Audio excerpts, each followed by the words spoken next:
350 টাকায় এই হোটেলে রুম পেয়ে যাচ্ছেন। এই যে বিশাল হোটেল, এইখানে বহু রুম আছে। হ্যাঁ, একজনের, দুইজনের, তিনজনের, চারজনের পর্যন্ত।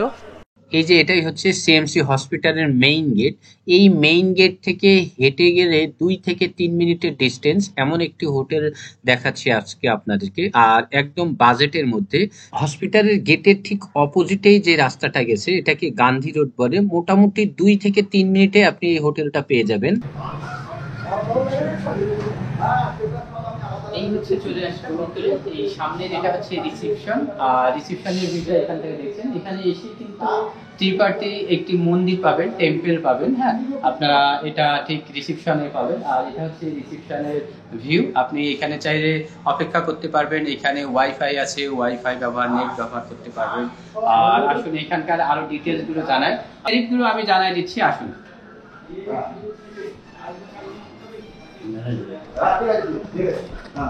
এই হচ্ছে রিসেপশন। দাদা আছে, নমস্তে দাদা। এই দাদা আছে। ট্যারিফটা আমি একটু জানতে চাচ্ছি, মানে ট্যারিফের কোনো চার্ট আছে রুমে? রুমের বর্তমান তো 350 থেকে স্টার্টিং। 350 থেকে স্টার্ট। আর ম্যাক্সিমাম আছে গিয়ে আপনার নন এসি 800 পর্যন্ত। নন এসি 800 পর্যন্ত, আর এসি 1000 থেকে স্টার্টিং। 1000 থেকে স্টার্টিং। আচ্ছা, আমি আরেকটু ক্লিয়ার করে জানিয়ে দেই, এখানে আপনি 350 টাকায় রুম নিতে পারবেন। এটা থেকে স্টার্ট, এটা থেকে আপনি 800 টাকা পর্যন্ত, মানে সিঙ্গেল, দুইজনের, চারজনের, তিনজনের রুমগুলো আছে। তো পার্সন বেসিসে একটু কম বেশি হবে। হ্যাঁ, এটা নন এসির ক্ষেত্রে। আর এসি গুলো আপনার 1000-এর উপরে, 990 টাকার উপরে আপনার যেতে হবে, এই জিনিসগুলো পাবেন। আর একটা জিনিস জানিয়ে রাখি, এখানে কিন্তু দামাদামি জিনিসটা একেবারেই চলে না। আমি যতটুকু অবজার্ভ করেছি একেবারেই ফিক্সড। মোটামুটি দোকানগুলোতেও তাই, হোটেলেও ঠিক তাই। তো আপনি বেশি কথা না বাড়িয়ে, যদি আপনার রুম পছন্দ হয়ে যায় নিয়ে নেবেন। তো কথা না বাড়িয়ে চলুন রুমগুলো এখন দেখাই।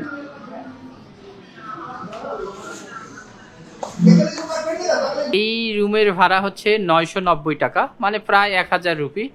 আর এখানে সুবিধা হচ্ছে কিন্তু কার্ড পাওয়ার আছে, এই যে কার্ড।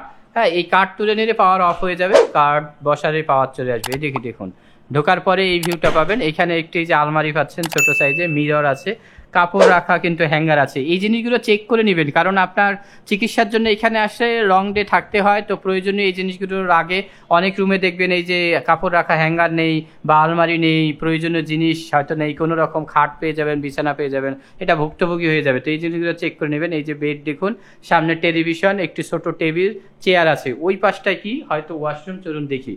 কোনো রুমের সাথে কিন্তু বেলকনি নেই, এটা মাথায় রাখবেন। বেলকনি এখানে পাবেনও না এই রেটের আপনি হোটেলগুলোতে। এই যে ওয়াশরুম, এই যে দেখুন, টাইলস করা, বেশ সুন্দর, খোলামেলা আছে। এই রুমের ভাড়া আপনি 990 টাকা পেয়ে যাচ্ছেন, এসি সহ। যদি নন এসি নেন তাহলে আপনার ভাড়া পড়বে 600 টাকা।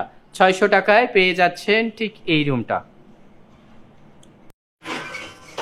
এই হচ্ছে হোটেলের লিফট। আমরা লিফটে এখন যাচ্ছি। কত তলায় ভাইয়া? 5 তলায় যাচ্ছি। এই ভাইয়া কিন্তু হেল্প করছে, দারুণ হেল্পফুল। আপনারা চাইলে ওনাকে পেয়ে যাবেন এখানে আসে। ভাইয়ার নাম কি জানো? রাজকুমার। এই রাজকুমার ভাইয়াকে পেয়ে যাবে।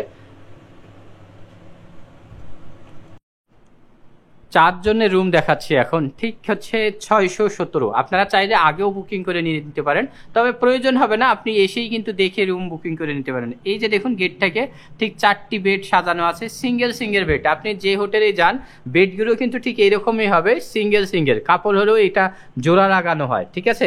আর কাপড় বেডগুলো অনেক সময় আপনি অনেক জায়গায় আপনি আবার দুটো একসাথে পেয়ে যাবেন, ঠিক আছে। এখানে দেখুন, এখানে দুটো, ওখানে দুটো, 4 জন। এছাড়া ওই যে দেখুন টেলিভিশন আছে, দুটো ফ্যান আছে। হ্যাঁ, আর সবচেয়ে বড় সুবিধা হচ্ছে সামনের পাশটা পুরোটাই গ্লাস।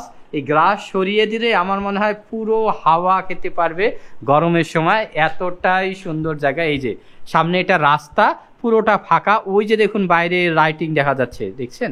আর এই যে মিরর আছে, হ্যাঁ, আর এই যে গ্লাস। আর ওয়াশরুমটা দেখিয়ে দেই। ওয়াশরুমও বেশ বড়, ভেরি, মানে কি বলবো না, অসম্ভব সুন্দর, আমার কাছে পছন্দ হয়ে গেছে। এই যে গ্লাস খুললেও আপনি ওয়াশরুম থেকে ভালো ভিউ। ওয়াশরুমে আপনি চাইলে ফ্রেশ হতে বাইরের দৃশ্য দেখতে পারবেন। আর এই যে বাইরের দৃশ্য, এই যে দেখুন, এই রুম, এখান থেকে এই রুমের ভাড়া হচ্ছে 800, হ্যাঁ 800 রুপি এই রুম পেয়ে যাচ্ছেন পার ডে। এটা এসি নেই, নন এসি অবশ্যই আপনি পেয়ে যাবেন। দুঃখজনক এটাই যে বাংলাদেশিরা এখানে নিতে পারবেন না, এটা মাথায় রাখবেন। যে কোনো ইন্ডিয়ান যে কোনো প্রান্তের আপনার আধার কার্ড নিয়ে আসলেই আপনি থাকতে পারবেন এই হোটেলের যে কোনো রুমে। তো ভিডিওটা আপনাদের জন্য করেছি, যদি ভিডিওটা হেল্পফুল হয় অবশ্যই শেয়ার দিয়ে রাখবেন, ভালো লাগলে লাইক দিবেন, আপনার মন্তব্যের জন্য কমেন্ট বক্স খোলা আছে। এখানকার হোটেলগুলো তেমন ঝকঝকে তকতকে না, জাস্ট মানুষ চিকিৎসা করতে এসে নিরুপায় হয়ে এই হোটেলগুলোতে থাকে। একেবারেই বলা যায় যে পরিষ্কার পরিচ্ছন্ন খুব একটা নাই বললেই চলে। আর এই বিছানাগুলো দেখছেন যে তারা বেডশিট লাগিয়ে পরিচ্ছন্নভাবেও রাখে না, এভাবেই রেখে দেয় মূলত। হ্যাঁ, যখন গেস্ট উঠে তখন হয়তো বেডশিট টেডশিট এবং বালিশের কভার টভার লাগিয়ে দেয়। আর এই যে রুমের অবস্থা, ম্যাক্সিমাম হোটেলগুলোই এইরকম। হাতে গোনা দুই একটা হোটেল আছে যেগুলো একটু পরিষ্কার, তবে খুব বেশি পরিষ্কার হোটেল এখানে নাই বললেই চলে, সবই একই কোয়ালিটির। এর কারণটা হচ্ছে আসলে ভেলোর কোনো টুরিস্ট স্পট না, জাস্ট চিকিৎসার জন্য এই জায়গাটা বিখ্যাত হয়ে গেছে। আর চিকিৎসা করতে এসে মানুষ কম খরচের মধ্যে হোটেল বা থাকার ব্যবস্থা খুঁজে। তো আসলে এই আশেপাশের হোটেলগুলো এরকম কম বাজেটের মধ্যেই এইরকম অবস্থা, যার জন্য এই দুরহ অবস্থা। এখানে কোনো মানে টুরিস্ট হোটেল, রিল্যাক্স হোটেলে থাকার মতো ওইরকম ব্যবস্থা খুবই কম আছে, একটু দূরে দূরে আপনাকে খুঁজে নিতে হবে। তো কম বাজেটের মধ্যে যত হোটেল আছে সবগুলোই একই রকম, আপনাকে মানিয়ে নিয়ে চলতে হবে এই হোটেলের পরিবেশগুলো।